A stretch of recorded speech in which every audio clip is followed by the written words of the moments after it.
नमस्कार दोस्तों, स्वागत है आपका सीपी स्मार्ट क्लासेस में। दोस्तों, दैनिक रोजगार समाचार के इस वीडियो में आपको कई प्रकार की अहम भर्तियों के बारे में इम्पोर्टेंट न्यूज़ मिलेगी। तो दोस्तों, शुरू करते हैं वीडियो और आज की जो सबसे इम्पोर्टेंट खबरें हैं उनके बारे में चर्चा करते हैं। दोस्तों, आगे बढ़ने से पहले अगर आपने हमारे चैनल को अभी तक सब्सक्राइब नहीं किया है तो चैनल को सब्सक्राइब करके बेल आइकन दबा दें, जिससे आपको इस तरह की अपडेट समय पर मिलती रहे। दोस्तों, यह है हमारा mobile application CP smart classes, जिसको गूगल प्ले स्टोर में आप सर्च कर सकते हैं और इसको डाउनलोड कर सकते हैं। यहाँ पर हम टीजीटी पीजीटी की सभी तरह की क्लासेस चला रहे हैं। उसके साथ साथ जीआईसी प्रवक्ता की क्लास और ऑनलाइन टेस्ट सीरीज भी चला रहे हैं। हमारे मोबाइल एप्लीकेशन पे ये क्लासेस उपलब्ध हैं। टीजीटी पीजीटी की म्यूजिक की क्लास, आर्ट की क्लास, इंग्लिश की क्लास और मैथ की क्लास। इसके साथ साथ एडेड जूनियर शिक्षक भर्ती की मैथ और साइंस की क्लास उपलब्ध है। जीआईसी प्रवक्ता की बात करेंगे तो इसमें मैथ इंग्लिश की क्लास के साथ साथ जीएस की लाइव क्लास भी उपलब्ध है। और टेस्ट सीरीज हमारे पास टीजीटी मैथ की है, फिजिकल एजुकेशन की टेस्ट सीरीज है जीआईसी प्रवक्ता, और एडेड जूनियर के लिए जीएस की टेस्ट सीरीज है। और इनमें से आपको किसी को भी ज्वाइन करना है तो आप व्हाट्सएप इस नंबर पे कर सकते हैं और एंट्री लिख के अपना सब्जेक्ट लिखेंगे और मोबाइल एप्लीकेशन डाउनलोड करके आप सीपी स्मार्ट क्लासेस का आप डेमो वीडियो और ऑनलाइन टेस्ट सीरीज आप देख सकते हैं। दोस्तों, सबसे पहले हम बात कर लेते हैं एडेड जूनियर शिक्षक भर्ती की। तो अशासकीय सहायता प्राप्त जूनियर हाई स्कूलों में प्रधानाध्यापक व सहायक अध्यापकों के 1894 पदों पर भर्ती के लिए स्थगित परीक्षा मई के पहले सप्ताह में हो सकती है। तो मई के पहले सप्ताह में ये परीक्षा होगी। 18 अप्रैल को ये परीक्षा पहले होने वाली थी और पंचायत चुनाव के अंतर्गत इसको निरस्त कर दिया गया है, आगे इसको बढ़ा दिया गया, स्थगित कर दिया गया है। तो 2 मई को चुनाव के रिजल्ट आ जाएंगे और 8 मई से एग्ज़ाम है हाई स्कूल और इंटरमीडिएट के। तो 3 से लेके 7 मई के बीच में जो आपका समय बच रहा है, इसी दिन जूनियर शिक्षक भर्ती परीक्षा हो सकती है। अब वो 3 तारीख और 7 तारीख को तो पॉसिबल नहीं है। 4 से 6 के बीच में किसी भी दिन 4, 5, 6 इन 3 दिन में जूनियर शिक्षक भर्ती की परीक्षा हो सकती है और इसके बारे में सूचना जल्द ही मिल जाएगी आपको और परीक्षा नियामक प्राधिकारी की तरफ से इसकी घोषणा की जाएगी और इन्फॉर्मेशन दी जाएगी। तो जैसे इसकी इन्फॉर्मेशन मिलती है कि 4, 5 या 6 में किस डेट में परीक्षा है, आपको वीडियो के माध्यम से अवगत करा दिया जाएगा। टीजीटी पीजीटी 2021 के लिए आवेदन 21 अप्रैल तक बढ़ा दिया गया है। पहले 11 अप्रैल था और 10 दिन का इसमें टाइम दिया गया है, क्योंकि वेबसाइट चल नहीं रही थी तो इसलिए इसको बढ़ाया गया है। प्रतियोगी छात्र मोर्चा ने विकी खान की अगुवाई में चयन बोर्ड पर कल प्रदर्शन किया था और डेट आगे बढ़ाने के लिए वहाँ पे बात की थी। उसके बाद ही ये डेट आगे बढ़ाई गई है। इसके साथ साथ ही टीजीटी पीजीटी का सामाजिक विज्ञान 2016 का इंटरव्यू स्थगित हो गया। इसके बारे में नोटिस मैंने कल आपको वीडियो के माध्यम से बताया था और 8 से 13 अप्रैल के इंटरव्यू स्थगित किए गए हैं। इसके बाद के इंटरव्यू 14 तारीख से इसके इंटरव्यू होंगे, जिसकी सूचना बाद में आपको दी जाएगी।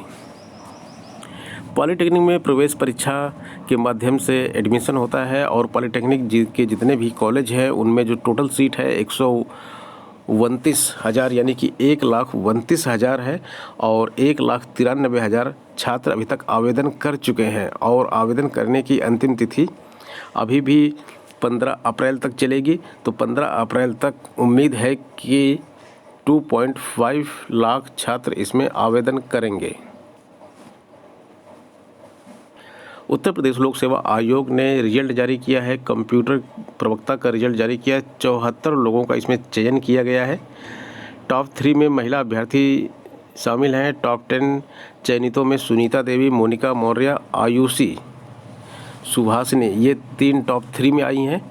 और टॉप 10 की जो पूरी लिस्ट है उसमें सुमित गुप्ता, विवेक श्रीवास्तव, आनंद प्रकाश शुक्ल, श्रद्धा सिंह, सरिता सोनी, विश्वनाथ प्रसाद गुप्त व अरविंद शामिल हैं।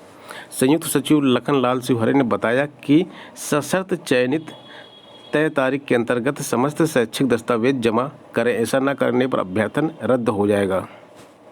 69,000 शिक्षक भर्ती की बात करते हैं या 69,000 शिक्षक भर्ती में बीएसए जो है रिक्त पदों का ब्यौरा नहीं भेज रहे हैं। रिक्त पदों का ब्यौरा कई बार मांगा जा चुका है, लेकिन बीएसए अपने यहाँ से रिक्त पदों का ब्यौरा नहीं दे रहे हैं। 2 चरणों में काउंसलिंग की जा चुकी है, लेकिन उसके बाद भी कई पद खाली हैं। लगभग 4,500 पदों के खाली होने की बात की जा रही है। इसके साथ साथ 1133 अनुसूचित जनजाति के अभ्यर्थी भी है, जिनको अनुसूचित जाति में बदलकर उनका चयन किया जाएगा। इस भर्ती की लिखित परीक्षा में उत्तीर्ण होने वालों की तादाद 1.46 लाख थी। ऐसे में हजारों योग्य अभ्यर्थी चयन सूची की राह देख रहे हैं। महानिदेशक स्कूल शिक्षा विजय किरण आनंद ने प्रयागराज दौरे में कहा कि तीसरे चरण की काउंसलिंग करा कर रिक्त पद भरे जाएंगे। वहीं शिक्षा राज्य मंत्री ने भी इस संबंध में निर्देश जारी किए हैं। रिक्त पदों का विवरण उपलब्ध कराने के लिए 25 मार्च, 30 मार्च और 5 अप्रैल को 3 पत्र बेसिक शिक्षा अधिकारियों को भेजा गया। बार बार आदेश के बाद भी अफसर सूचना नहीं दे रहे हैं। जिलों में हजारों अभ्यर्थी अधिकारियों से संपर्क करके सूची को शीघ्र भेजने का अनुरोध कर रहे हैं। 8 अप्रैल को जारी किए गए इस पत्र को आप देख सकते हैं। यहाँ पे लिखा हुआ है कि 69,000 रिक्त पदों के सापेक्ष चयनित अभ्यर्थियों द्वारा शिकायत की जा रही है कि चयन नियुक्ति प्रक्रिया में अभिलेखों में विसंगति के संदर्भ में बेसिक शिक्षा अनुभाग उत्तर प्रदेश शासन द्वारा निर्गत पत्र संख्या यहाँ पे दिया गया है, क्लैरिफाई किया गया है। जनपदों में बेसिक शिक्षा अधिकारियों द्वारा शासनादेश में प्रावधानिक व्यवस्था का अनुपालन न करते हुए अनावश्यक रूप से परेशान किया जा रहा तथा नियुक्ति पत्र निर्गत किए जाने में विलंब किया जा रहा है। इस कारण वास्तविक रिक्तियों की गणना में देरी हो रही है। यह स्थिति अत्यंत ही खेदजनक है। और यहाँ पे ये भी लिखा हुआ है कि इस संबंध में निर्देशित किया जाता है कि सभी जिला बेसिक शिक्षा अधिकारी के अनुसार जिला बेसिक शिक्षा अधिकारियों से निम्नानुसार सर्टिफिकेट प्राप्त किया जाए। उनके जनपद में चयनित सभी उपयुक्त अभ्यर्थियों को नियुक्ति पत्र जारी कर दिया गया है। इसका सर्टिफिकेट उनको देना है। इससे क्लियर हो जाएगा कि आखिर कितने पद वहाँ पे बचे हुए हैं। चयन नियुक्ति की प्रक्रिया में अभिलेखों की विसंगति के संदर्भ में शासन द्वारा जारी किए गए स्पष्टीकरण के अनुसार किसी भी अभ्यर्थी का आवेदन निरस्त हेतु अब अवशेष नहीं है। यदि पद रिक्त है तो कितने हैं, किस कैटेगरी में है, इसके हिसाब से उनको देना है। 3 दिन के भीतर यह सूचना देनी है। 69,000 शिक्षक भर्ती के बाद प्रदेश में एक भी शिक्षक विहीन विद्यालय नहीं है। यानी कि अब प्रदेश में कोई भी ऐसा स्कूल नहीं है जिसमें एक भी शिक्षक ना हो। और यहाँ पे लिखा है 2 दशक बाद पहली बार ऐसा हुआ जब एक भी विद्यालय शिक्षक विहीन नहीं है। विभाग का दावा है कि आगामी इस समय में होने वाली 5,000 नई नियुक्तियों के बाद प्रदेश में एकल विद्यालय यानी कि केवल एक शिक्षक वाले स्कूल भी नहीं बचेंगे।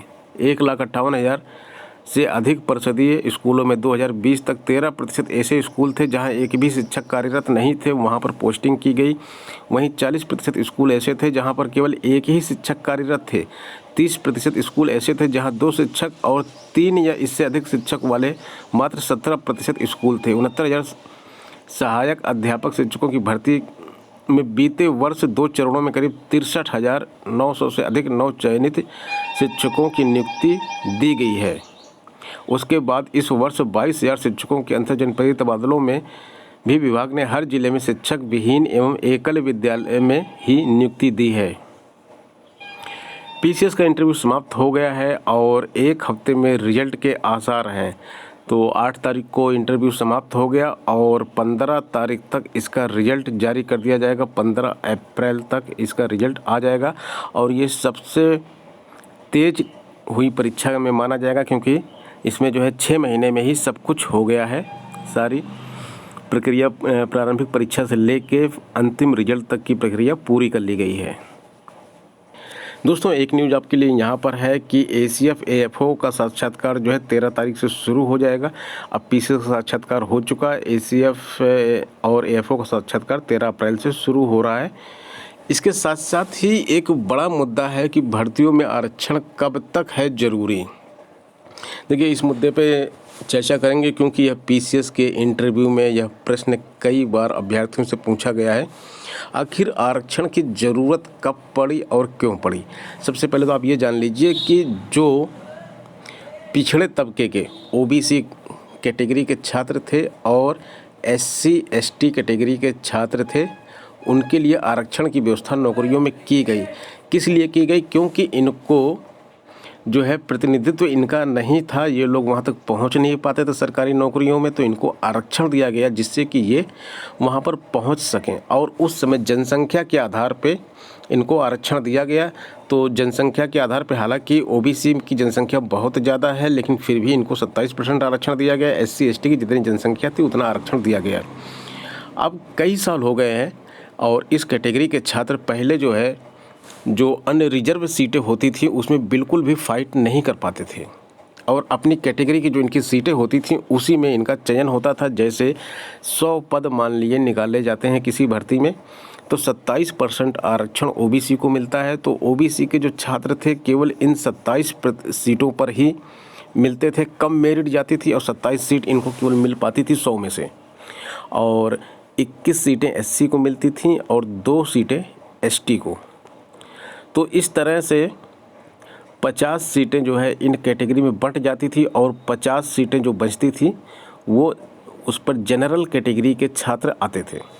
जनरल कैटेगरी यानी कि अनरिजर्व कैटेगरी, जनरल कैटेगरी के छात्र 50 सीटों पर कब्जा करते थे और बाकी 50 पे रिजर्व कैटेगरी के। लेकिन अब स्थिति विपरीत हो चुकी है, इस 50 पर तो रिजर्व कैटेगरी के सीटों का कब्जा पहले से है और ये जो जनरल सीट पे कब्जा, जनरल सीट कैंडिडेट जिस पे कब्जा किए रहते थे 50 सीट में, जिसको अनरिजर्व बोला जाता है, इसमें कोई भी फाइट कर सकता है।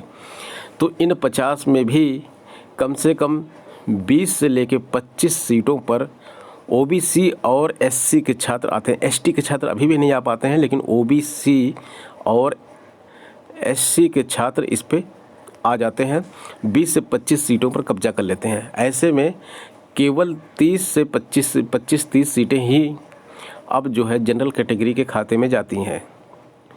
तो ये पूछा जा रहा है भाई कि आरक्षण कब तक होना चाहिए। अब जनरल कैटेगरी है जिनकी जो है पॉपुलेशन 15% है, तो छात्र ये भी बोलते हैं भाई 15% के लिए 50% सीटें क्यों छोड़ी गई हैं, क्या यह एक रिजर्वेशन नहीं है?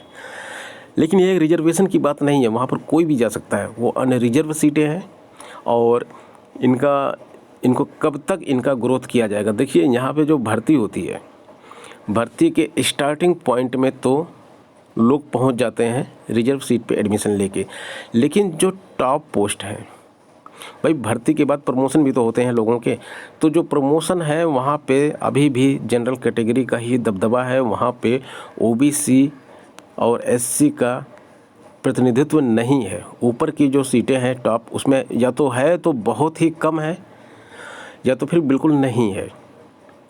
तो क्या ऐसा होता है, क्या ओबीसी कैटेगरी के या SC कैटेगरी के छात्र प्रमोशन नहीं पा सकते? क्या होता है, आखिर क्या रीज़न है ये ऊपर नहीं जा सकते हैं? तो ये ऊपर तब जाएंगे जब इनको, जैसे यहाँ पे आरक्षण के माध्यम से इनको प्रतिनिधित्व दिया गया, वैसे ही इनके साथ जब किसी भी प्रकार का भेदभाव नहीं किया जाएगा इंटरव्यू में, प्रमोशन के इंटरव्यू में, तब ये ऊपर जा पाएंगे।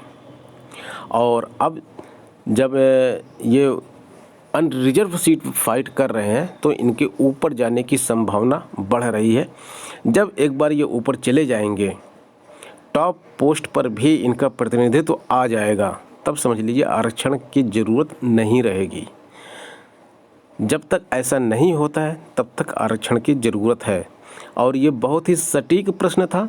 एक PCS अधिकारी जो कैंडिडेट बनना चाहता है उसको अपने विचार इस पे रखने होते हैं। आप लोग भी अगर तैयारी कर रहे हैं प्रशासनिक सेवा में जाने के, तो आपका भी विचार कुछ बिल्कुल क्लियर होना चाहिए कि भाई आरक्षण क्यों ज़रूरी है, कब तक ज़रूरी है, और इसका जो टाइम पीरियड दिया गया था, अभी तक आरक्षण दिया गया, उससे अभी तक के कितनी ग्रोथ हुई है इन कैटेगरी के छात्रों में। तो दोस्तों ये थी आज के इस वीडियो की अपडेट। मिलते हैं नेक्स्ट वीडियो में कुछ नई अपडेट के साथ। धन्यवाद।